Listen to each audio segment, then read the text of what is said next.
Commander Vextel shifted uncomfortably in his chair, the metal groaning under his massive frame. His reptilian skin, usually a deep emerald green, had taken on a pale, sickly hue as the recording devices around the interview chamber began their soft electronic humming. The sound reminded him too much of the energy weapons charging before battle. Across the polished table sat historian Meldrix, her tentacles gracefully manipulating multiple data pads simultaneously. She had requested this interview 3 times over the past year, and each time Vextel had found excuses to delay. Today, there were no more excuses left. The Coalition Council has mandated that all senior officers who served during the human integration wars provide testimony, Meldrix said, her voice carrying the neutral tone that historians perfected when dealing with traumatized veterans. Your experiences are particularly valuable, Commander, given your extended service alongside human forces. Vexel's forearms twitched involuntarily. 23 years of military service, and his hands still shook when he thought about those early days. The irony wasn't lost on him that a warrior who had faced down plasma cannons and quantum torpedoes was nervous about talking to a historian. "Begin when ready, Commander," Meldrix prompted softly, her large black eyes reflecting genuine concern. The veteran officer took a deep breath, tasting the recycled air of the station. Through the viewport behind Meldrix, he could see the familiar, blue-green glow of Earth hanging in space like a deceptively peaceful marble. It looked so innocent from this distance. It's nothing like the homeworld of the galaxy's most terrifying warriors. 23 cycles ago, we thought we understood warfare, Vextel began, his voice carrying the weight of hard-earned wisdom. Every species in the Coalition had their own military traditions. The Kethmori were masters of naval combat. The Zeltharians excelled at ground assault, and we Vexeni prided ourselves on defensive strategies.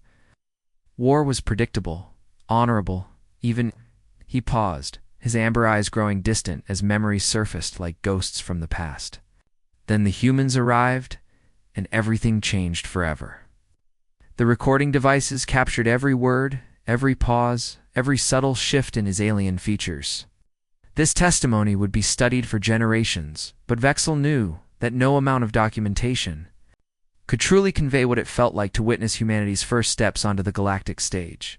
Earth had only achieved faster-than-light travel 18 months before the Vorthan Empire declared war on the Coalition. The humans barely knew other intelligent species existed, let alone understood galactic politics. Most of us assumed they would remain neutral, protect their own borders, maybe provide some raw materials for the war effort. Vextel's scaled hands drummed against the table's surface, a nervous habit he'd developed during his years of service. The first human I ever encountered was Captain Lee Dongwook of the Terran 7th Regiment. I remember thinking he looked impossibly young, even by human standards. Scars, no cybernetic implants, none of the modifications that marked a seasoned warrior. He wore a simple uniform without any exotic armor or personal shields. The commander's voice grew stronger as he delved deeper into the memory. We were stationed at Kepler Station, a mining outpost on the edge of Coalition space. Intelligence reports indicated that the Vorthan Empire was planning a major offensive, and Kepler was directly in their path. The station had strategic value as a refueling point, but more importantly, it was home to nearly 50,000 civilian workers and their families. Meldrix leaned forward slightly, her tentacles poised over her recording devices. She had read the official battle reports, but she wanted the human perspective that only came from personal experience. Our defensive force was pathetic by any military standard, Vexel continued, his forearms gesturing to emphasize his point. 800 Coalition soldiers, mostly support personnel and engineers. We had outdated weapons, minimal armor, and defensive systems that belonged in a museum. When the Vorthan fleet arrived with 10,000 elite shock troops, we all knew we were looking at certain death. The alien commander stood and began pacing, a habit that helped him process difficult memories. The Vorthines were not just numerous, they were technologically superior in every way. Their soldiers wore powered armor that could deflect most energy weapons. They carried plasma artillery that could melt through the station's hull, and their personal shields made them nearly invulnerable to small arms fire. That's when Captain Lee stepped forward during the emergency briefing. He had been observing our defensive preparations for 2 days, saying nothing, just watching and learning. When our base commander explained that the eastern corridor was our weakest point and would likely fall within hours of the assault, Lee spoke up. Vexel's amber eyes reflected something between admiration and terror. He volunteered his unit to hold that corridor. 200 humans against what we estimated would be 3,000 Vorthan assault troops. Every species in that room tried. To talk him out of it, the mathematics were impossible. The Vorthons would overwhelm any force in that narrow space within minutes. The commander paused at the viewport, staring out at Earth's peaceful glow. Captain Lee listened to all our objections, nodded politely, and then said something that still gives me chills. He said, "Commander, you're thinking about this wrong. We're not trying to stop 3,000 Vorthans. We're trying to convince them that they don't want to keep coming." I didn't understand what he meant. None of us did. We were thinking in terms of firepower, defensive positions, casualty ratios. The humans were thinking about something else. Entirely, they were thinking about fear. Vexel returned to his seat, his massive frame settling with a heavy thud. When Captain Lee's unit took position in the eastern corridor, they didn't just dig in and wait. They started preparing what they called surprises. They rigged the ventilation systems with small explosive charges, set up motion sensors in the maintenance tunnels, and began fabricating improvised weapons from mining equipment. But the strangest thing was the psychological preparation. They painted symbols on the walls, arranged debris in specific patterns, and installed speakers throughout the corridor. When I asked Captain Lee about it, he just smiled and said they were setting the mood. The historian's tentacles moved rapidly across her datapads, capturing every detail. Stories of human psychological warfare had become legendary throughout the Coalition, but first-hand accounts were rare. For 6 standard days, those humans held that corridor. Vexel continued, his voice dropping to barely above a whisper. Not just held it, they turned it into a nightmare that the Vorthans are probably still having bad dreams about. Lee's soldiers used every trick they could think of, and some that defied rational explanation. They created improvised explosives from reactor coolant and mining charges. They turned maintenance tunnels into death traps filled with hidden spikes and pressure plates. They somehow convinced the Vorthans that ghosts were haunting the station. By playing recordings of voices through hidden speakers and leaving strange symbols painted in what looked like blood, the commanders for arms gestured helplessly as he struggled to explain the inexplicable. By the 3rd day, the Vorthans were requesting reinforcements not because they were taking casualties, but because their troops were suffering complete psychological breakdowns. Elite soldiers who had conquered dozens of worlds were refusing to enter the eastern corridor. Captain Lee had his people whispering in the ventilation systems, speaking in languages the Vorthans didn't recognize. Left bloody handprints on walls that seemed to appear overnight. They played recordings of human children singing lullabies through the communication systems. But the lullabies were in minor keys and sounded like funeral dirges.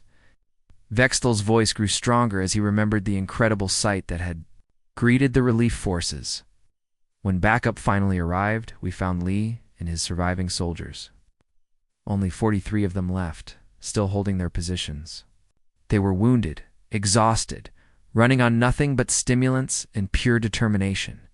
But they were singing.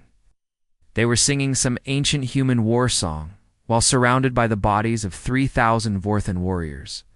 The corridor looked like a slaughterhouse, but the humans were singing like they had just won the greatest victory in galactic history. The commander leaned back in his chair, his amber eyes reflecting the weight of that moment. That was my first lesson about humans, and it changed everything I thought I knew about warfare. These beings don't just fight wars like the rest of us. They make war itself afraid of them. In that moment, watching those bloodied, exhausted humans singing their victory song, I realized that the galaxy had just encountered something unprecedented. Not just another warrior species, but something that could redefine what it meant to be a warrior. The recording devices continued their quiet humming, capturing every word of testimony that would reshape the Coalition's understanding of their newest and most dangerous allies. The historian's tentacles twitched with anticipation. As Vexel's posture straightened, She could sense that the alien commander was about to share something even more disturbing than the Kepler Station incident. 6 months after Kepler Station, I thought I understood what humans were capable of, Vextel said, his scaled fingers drumming against the interview table. I was wrong. Dead wrong. The Proxima Nebula campaign taught me that everything I thought I knew about military strategy was like comparing a child's wooden sword to a quantum disruptor. He stood up slowly, his massive frame casting long shadows. Across the chamber, as the station's artificial lighting dimmed to simulate evening, High Command assigned me as liaison to Colonel Park Hygen's expeditionary force. I specifically requested the position because I wanted to study human tactics firsthand. What I witnessed there still keeps me awake at night. Meldrix leaned forward, her recording devices capturing every subtle change in the commander's voice. The official reports of the Proxima Nebula campaign were classified at the highest levels, and she was about to hear details that no civilian had ever accessed. The Kethmori Confederation had established a blockade around the Proxima system. Vextel continued, beginning his characteristic pacing. 50 heavy cruisers, each one capable of destroying a small moon. Their fleet commander, Admiral Kekstar, was considered one of the finest naval strategists in the galaxy. He had never lost a single engagement in 30 years of service. The alien commander paused at the chamber's massive viewport, staring out at the swirling colors of a distant nebula. Colonel Park arrived with a single transport ship carrying 3,000 human soldiers. No heavy weapons, no orbital support, no backup fleet waiting in hyperspace. On paper, she was commanding a suicide mission against impossible odds. I remember standing on the bridge of her flagship, watching her study the tactical displays. The Kethmori fleet was arranged in perfect defensive formation. Overlapping fields of fire, censored nets that could detect a grain of sand moving faster than light. Any rational military commander would have immediately jumped back to coalition, space, and requested reinforcements. Vextel's amber eyes reflected the starlight streaming through the viewport. Instead, Colonel Park opened a communication channel to the entire enemy fleet. Not just Admiral Kekstar, but every single ship in the blockade. I thought she was going to surrender, maybe negotiate safe passage for her troops, the commander's voice dropped to almost a whisper, forcing Meldrix to adjust her recording sensitivity. Colonel Park's first action was to broadcast surrender terms to the Kethmori fleet, but not our surrender. Theirs, she offered safe passage to any ship that withdrew immediately from the system, promised what she called creative destruction. To those who remained, the communication was perfectly polite, almost friendly. She spoke to Admiral Kekstar like they were old friends discussing vacation plans. She complimented his tactical formation, praised his reputation, and then casually mentioned that she had studied every battle he had ever fought. Vextel turned back to face the historian, his forearms spreading in a gesture of bewilderment. Naturally, the Kethmori laughed. Admiral Kekstar's response was broadcast across all frequencies so his entire fleet could hear him mocking the delusional human female. He called her naive, primitive, and promised to capture her alive so she could serve as entertainment for his crew. That's when I witnessed something that still haunts my dreams. Colonel Park smiled. Not a friendly smile, not a nervous smile, but the kind of smile that predators wear when they spot wounded prey. The alien commander moved to a wall display showing star charts of the Proxima system. Park's soldiers immediately began what they called the performance.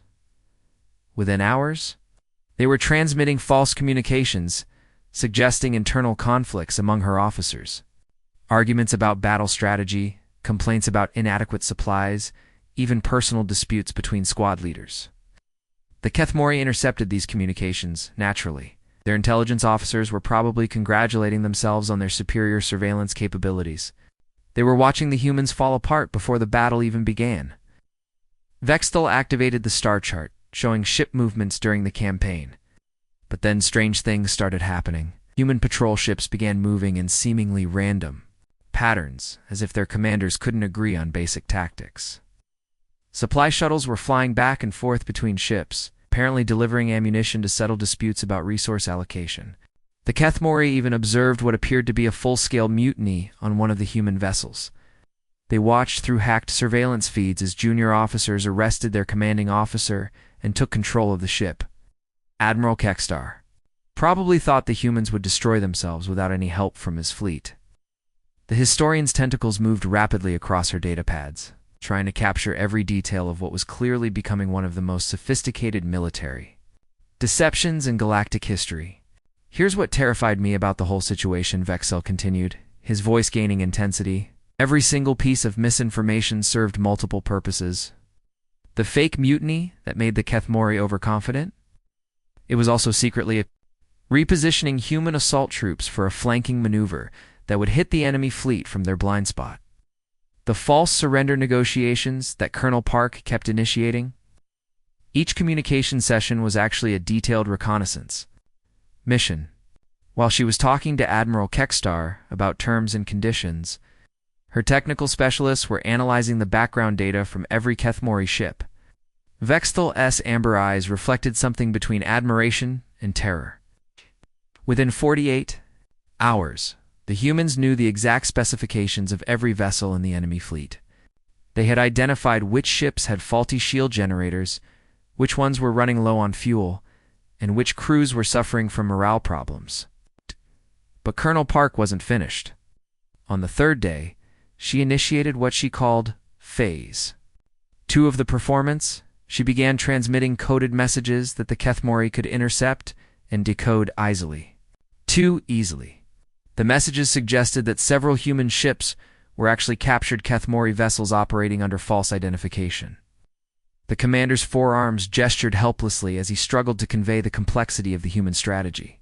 Admiral Kekstar's intelligence officers decoded these messages and concluded that 3 ships in his own fleet were actually human infiltrators using stolen vessels. The evidence was perfect, down to subtle discrepancies in engine signatures and communication protocols. Within 72 hours, Colonel Park had turned the Kethmori fleet against itself. Admiral Kekstar ordered his own ships to open fire on vessels he believed were human infiltrators. The suspected ships naturally defended themselves, insisting they were genuine Kethmori forces. Vexel returned to his seat, his massive frame settling with a heavy thud that made the recording equipment vibrate. The enemy fleet spent more ammunition fighting each other than they ever fired at the human forces. By the time the actual battle began, half the Kethmori ships were either destroyed or too damaged to fight effectively.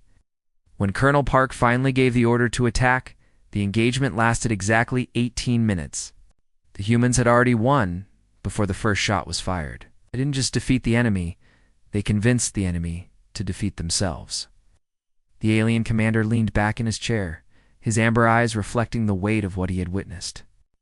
That's when I realized something that fundamentally changed my understanding of warfare.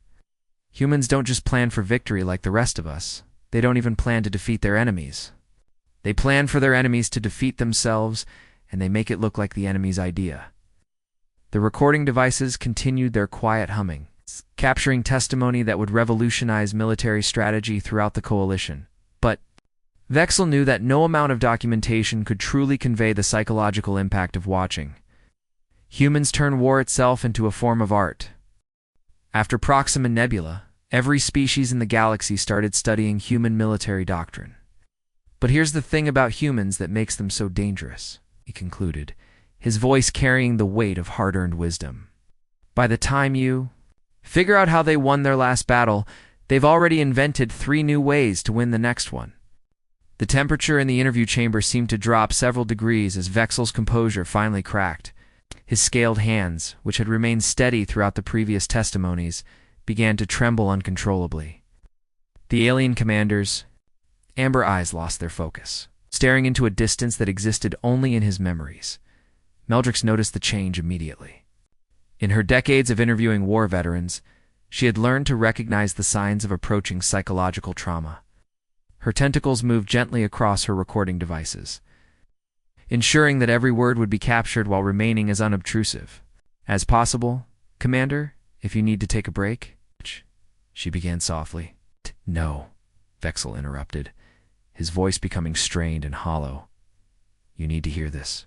The galaxy needs to understand what happens when humans reach their breaking point, the massacre at Titan's Gate. That's when I learned what humans truly become when you cross their moral boundaries. He sat heavily in his chair, the metal groaning under his massive frame. His alien features contorted with remembered horror, and for the first time in the interview, he looked genuinely afraid.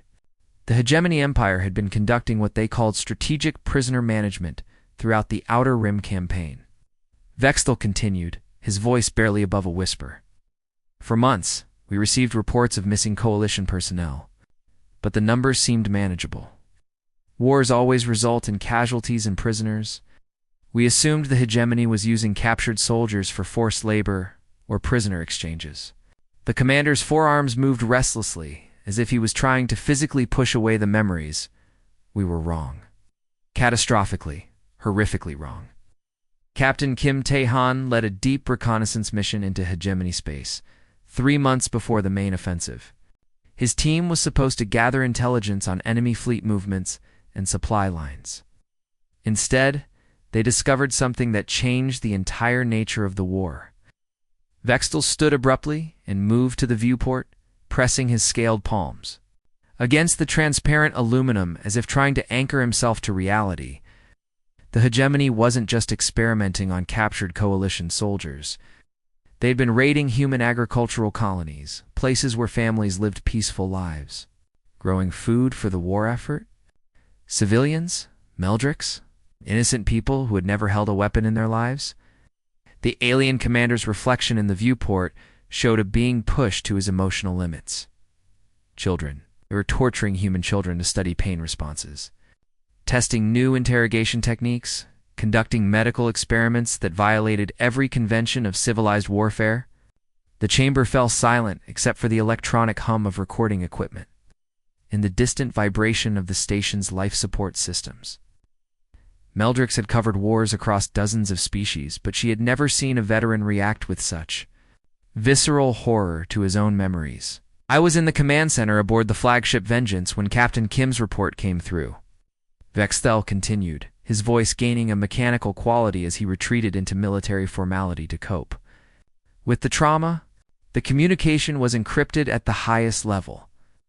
But I could see the faces of the human officers as they listened to the details. General Choi Min-ho was the most decorated human officer in the Coalition Defense Force. 30 years of service, veteran of 17 major campaigns, recipient of the Galactic Medal of Honor. I had served under him for 2 years and had never seen him lose his composure, even under the most extreme circumstances.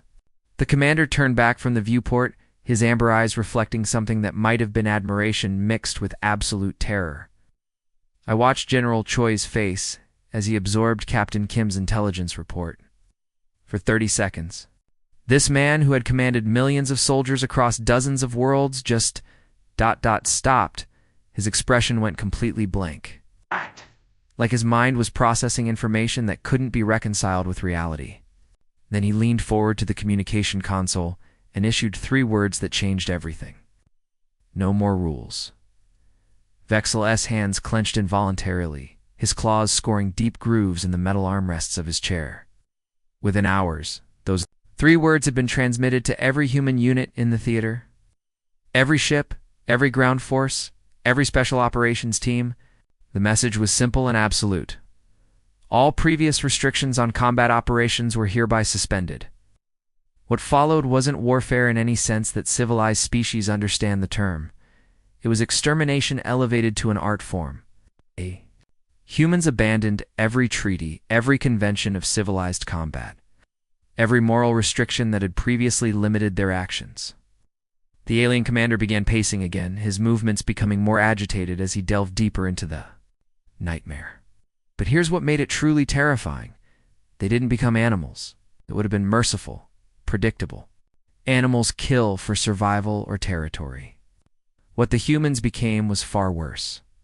They became humans with unlimited permission to be creative. Vextel's voice dropped to barely above a whisper, forcing Meldrix to lean forward to catch every word. Lieutenant Nam Soo-jin's engineering corps began repurposing mining equipment and construction tools into weapons of unprecedented destruction. They turned asteroids into guided missiles, using gravitational slingshots to accelerate chunks of rocked to nearly light speed.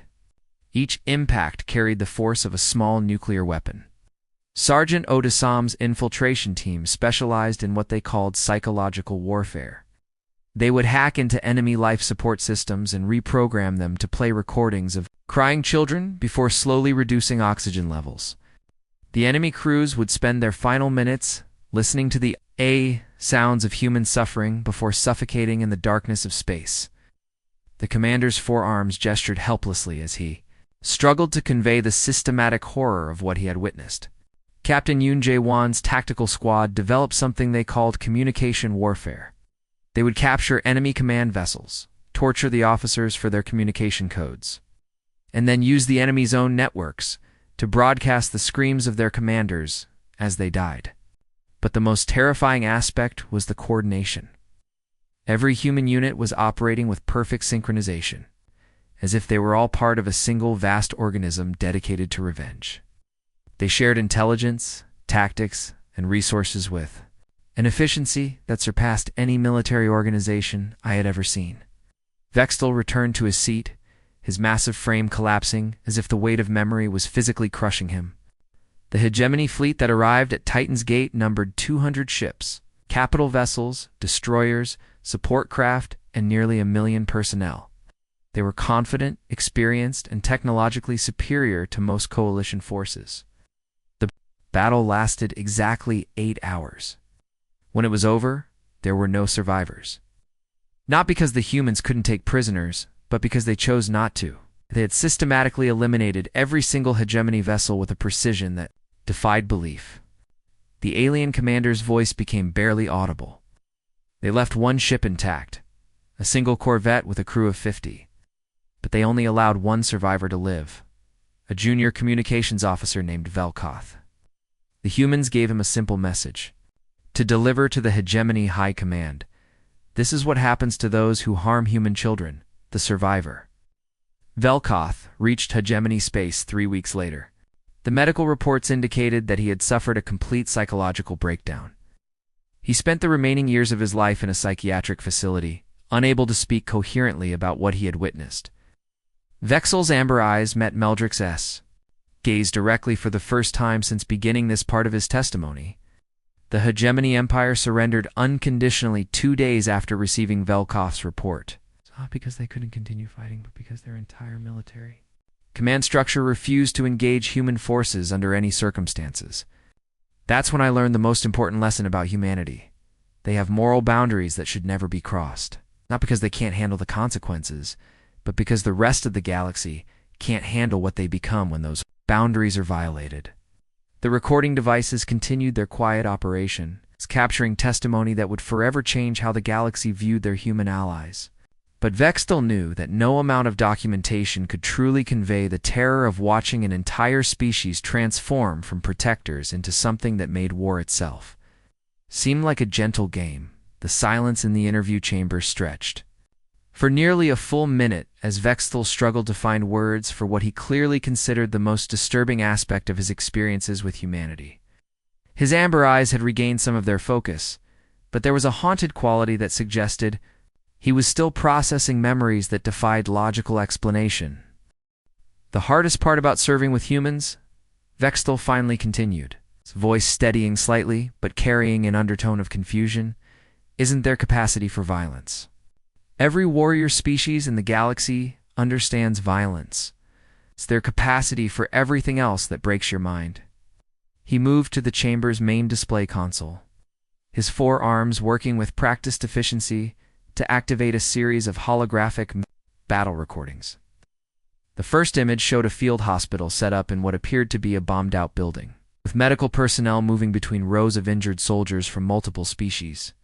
After Titan's Gate, I submitted an official request for transfer to any unit that didn't include human personnel. Vextel admitted, his scaled features showing what might have been embarrassment. I told my superiors that prolonged exposure 2 human combat methods was affecting my psychological stability.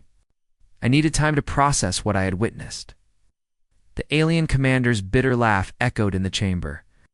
My superiors, in their infinite wisdom, assigned me to Major Han So-young's medical corps instead. I thought I was being punished for requesting the transfer. I was wrong. I was being educated in the most fundamental contradiction of human nature. The first recording began playing, showing the organized chaos of a battlefield medical facility. Human medics moved between patients with mechanical efficiency, their movements precise and economical, despite the obvious stress of their situation. Major Han's unit was treating wounded from both sides of the Centauri conflict. Vextel explained, manipulating the holographic controls to zoom in on specific scenes. The fighting had been particularly brutal, with neither side showing any quarter. Prisoners were rare because both armies preferred to kill rather than capture. The recording focused on a young human medic working frantically over an alien patient, whose species Vextel immediately recognized. I watched Corporal Lee Sung-min perform emergency surgery on a Zeltharan soldier, who had just hours earlier been part of an assault force that killed 17 human civilians in a refugee camp. The Zeltharan was dying from multiple plasma burns, and Corporal Lee worked for 6 straight hours to save his life. When I asked him why he was expending such effort on an enemy combatant, Lee looked at me with genuine confusion and said, "He's not my enemy anymore. He's my patient." Vextel paused the recording, freezing the image on the human medic's face as he concentrated on his work. The sincerity in his voice was absolute. In his mind, the moment that Zeltharan became wounded, he transformed from a threat into a responsibility. The same hands that had been assembling explosive devices just days earlier were now dedicated to preserving life.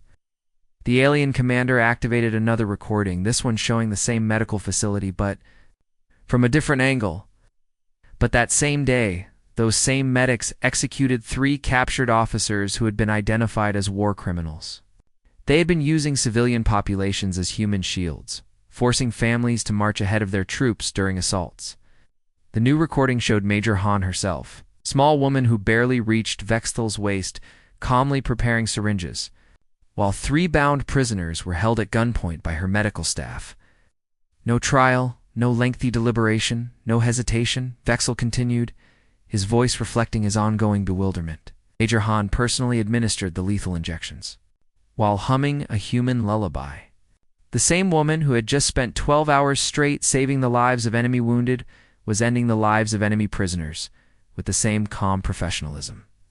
When I questioned the contradiction, she explained that some people could be redeemed through medical treatment, while others could only be redeemed through death. She spoke about it like she was discussing treatment options for different diseases. The alien commander's forearms spread in a gesture of complete bewilderment. This is what breaks the minds of other species when they try to understand humans. They can compartmentalize morality in ways that should be psychologically impossible. They can show infinite compassion and absolute ruthlessness within the same hour and somehow never see a contradiction. Vextel activated a third recording, showing what appeared to be a siege situation with human forces entrenched around a heavily fortified city. During the siege of New Kyoto, I was embedded with Sergeant Kong Minji's reconnaissance unit. The enemy had been cut off from supplies for 3 weeks, and many of their wounded were suffering from malnutrition in addition to their injuries. The recording showed a human soldier approaching enemy positions under a white flag, carrying medical supplies and food rations. I watched Sergeant Kong share her personal rations with enemy wounded, spending hours treating their injuries and ensuring they had adequate nutrition to survive. Vextel narrated as the scene played out. She spoke to them gently, learned their names, showed them pictures of her own family back on Earth. The commander fast-forwarded the recording to show the same human soldier, just hours later, carefully placing small explosive devices into the empty ration containers. Then I watched her use those same empty ration containers to create improvised explosive devices that killed 30 enemy soldiers in a perfectly planned ambush. She had memorized their patrol routes while delivering medical care, identified their weak points while bandaging their wounds, and gained their trust while planning their destruction. She saved lives and took lives with equal precision, equal conviction, and equal moral certainty. Vextel continued, his voice carrying a mixture of admiration and horror. When I asked her how she reconciled these actions, she looked at me like I was asking why water is wet. The alien commander replayed Sergeant Kong's response. her voice clear and confident. Some people deserve saving, others deserve killing. The trick is knowing which is which. The absolute certainty in her voice was what disturbed me most, Vextel admitted. She wasn't struggling with moral ambiguity or psychological conflict. In her mind, these weren't contradictory actions. They were simply different tools for achieving the same goal, protecting innocent life by eliminating threats and preserving hope. The commander deactivated the recordings and returned to his seat, his massive frame settling with a heavy thud. 3 decades of military service across 12 different species, and humans are still the only beings that make me question whether courage and madness might be the same quality viewed from different angles. Every other warrior species I've served with follows predictable moral frameworks. The Kethmori have their code of honor, the Zeltharians have their concept of duty. The Vexani follow traditions that date back thousands of years. These frameworks create boundaries, limitations, predictable responses to moral dilemmas. Vextel's amber eyes reflected the starlight streaming through the viewport. Humans seem to have no such limitations. They evaluate each situation independently, making moral calculations that can lead to radically different conclusions, depending on circumstances that other species might consider irrelevant. A human medic will spend days saving the life of an enemy soldier, then execute that same soldier. If they discover he participated in atrocities against civilians, they see no contradiction because they're not following a rigid moral code.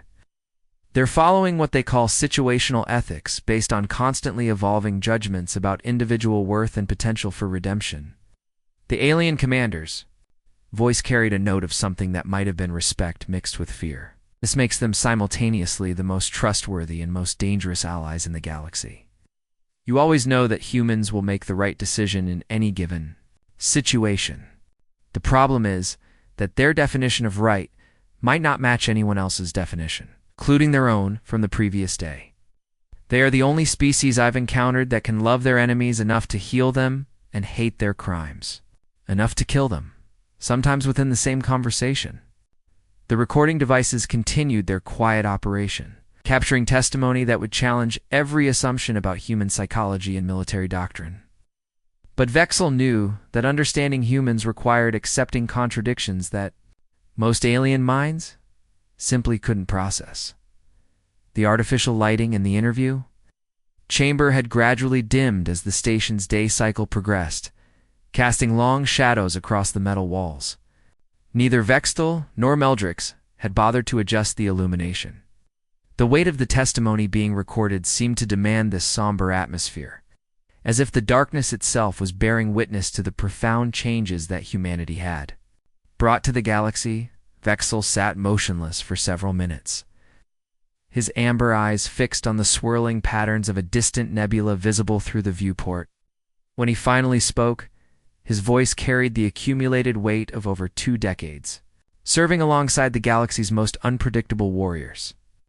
Today, 23 years after first contact, the mere threat of human military involvement prevents more conflicts than all our diplomatic corps combined, said, his tone reflecting a mixture of genuine respect and persistent unease. Have achieved something that military strategists once thought impossible: peace through the promise of creative destruction. The alien commander activated the chamber's main holographic display, showing a 3-dimensional map of current galactic political boundaries. Vast swaths of space were marked in peaceful blue, with only scattered yellow zones indicating minor territorial disputes. The Hegemony War officially ended not when we defeated their fleets in traditional combat, but when their intelligence services confirmed that humans were joining coalition forces as full military partners, Vexel explained, manipulating the display to show historical conflict zones. Within 72 hours of that confirmation, the Hegemony High Council voted unanimously for unconditional surrender. But the Hegemony wasn't unique in their response. 17 different species have surrendered to coalition forces without firing a single shot rather than face human soldiers in direct combat. The mere possibility of encountering human military doctrine has become more effective than actual weapons. The commander zoomed in on a section of the galactic map, showing what had once been heavily militarized space. The Kethmori Confederacy dissolved their entire military establishment and transformed themselves into a peaceful trading consortium after witnessing what happened at Titan's Gate. They literally destroyed their own warships, rather than risk having them used against human forces. The Vorthan Empire, which had maintained one of the largest fleets in the galaxy for over 3 centuries, voluntarily reduced their military to a small patrol force dedicated exclusively to anti-piracy operations. They publicly announced that their ships would withdraw from any system where human forces were present. Vextal's 4 arms gestured toward different sections of the galactic map, each movement highlighting another region where human influence had fundamentally altered political dynamics. The Zeltharian Republic disbanded their elite shock troops and converted their military academies into engineering schools. The Quantum Syndicate abandoned their expansion plans and retreated to their core systems. Even the machine intelligence, known as the Collective Algorithm, requested formal peace negotiations after analyzing human combat footage. The alien commander's voice grew quieter, more contemplative. But here's what truly terrifies every strategic analyst in the galaxy. Humans haven't reached their potential yet. Every conflict teaches them something new. They adapt, evolve, become more effective with each engagement. What we witnessed at Kepler Station and Titan's Gate may represent only the beginning of their capabilities. He activated a new section of the display showing coalition military command structures. General Choi Minho oversees strategic planning for the entire coalition defense force. The same human who ordered no more rules at Titan's Gate is now responsible for training the galaxy's future military leaders. His academy on Luna base has become the most prestigious military institution in known space. Officers from 43 different species compete for admission to programs, where they learn what humans call asymmetric warfare. They're not just studying human tactics, they're learning to think like humans. Vextal manipulated the display to show graduation records from the academy. But here's the disturbing reality. Even after years of intensive training, non-human officers can only approximate human strategic thinking. They can learn the techniques, memorize the principles, but they can't replicate the fundamental psychological flexibility that makes humans so effective. We're teaching the galaxy to fight like humans, but we're creating pale imitations. At best, the original article remains uniquely dangerous.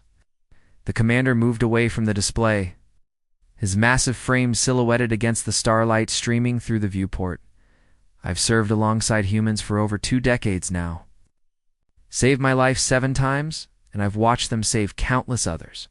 They hold themselves to impossible standards, and somehow make everyone around them better for trying to meet those standards.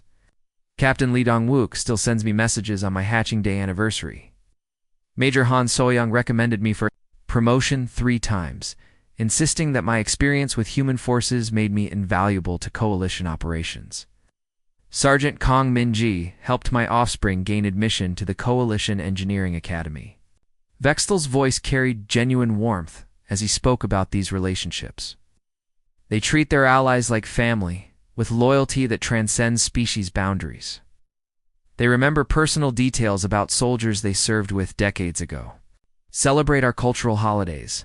Learn our languages, even when translation technology makes it unnecessary. But I still have nightmares about Captain Kim, Tae-Hein's report from Titan's Gate, about the absolute silence in General Choi's voice when he said, "No more rules."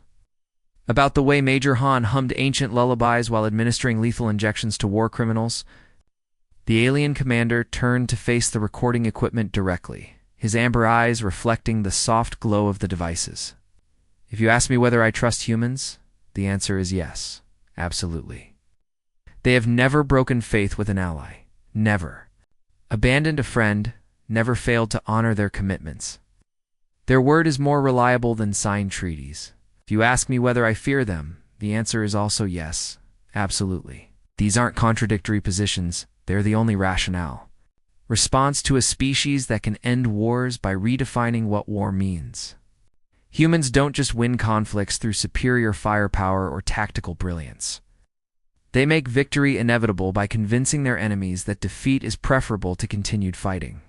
they've weaponized hope, despair, mercy, and justice in ways that make traditional military doctrine completely obsolete. Vextel began moving toward the chamber exit, his testimony clearly nearing its end. The galaxy learned several important lessons from what history will call the human wars. Never threaten what humans love, because they will show you forms of creativity that will haunt your species for generations. Never assume that human kindness indicates weakness, because their capacity for violence scales directly with their emotional investment. But most importantly, we learned that having humans as allies means never having to face them as enemies. And for that single fact, every rational being in this galaxy should express daily gratitude. He paused at the chamber's exit portal, his massive frame filling the doorway as he delivered his final assessment. In a galaxy full of warriors, humans have become something far more dangerous than the strongest fighters. They've become the species that other species measure themselves against. They've become the standard by which all future conflicts will be evaluated. They've made themselves indispensable to galactic peace, not through conquest, but through the demonstrated consequences of opposing them. The recording devices powered down with soft electronic chirps as Vextel departed, leaving behind testimony that would reshape galactic understanding of humanity's role in the cosmos. The interview chamber fell silent except for the distant hum of the station's life support systems and the whisper of stellar wind against the hull. Meldrix remained seated for several minutes after the alien commander's departure, her tentacles moving slowly across her data storage devices as she processed the magnitude of what had been recorded. This testimony would be studied by military academies for generations, analyzed by diplomatic schools across hundreds of worlds, referenced by xenopsychology departments trying to understand the fundamental nature of human consciousness. But most importantly, it would serve as both warning and reassurance to every species in the galaxy. Humans had transformed warfare from a contest of strength into an art form of psychological manipulation. But they remained committed to using that power in service of justice rather than conquest. The galaxy had gained protectors who were more terrifying than any threat they might face. The end.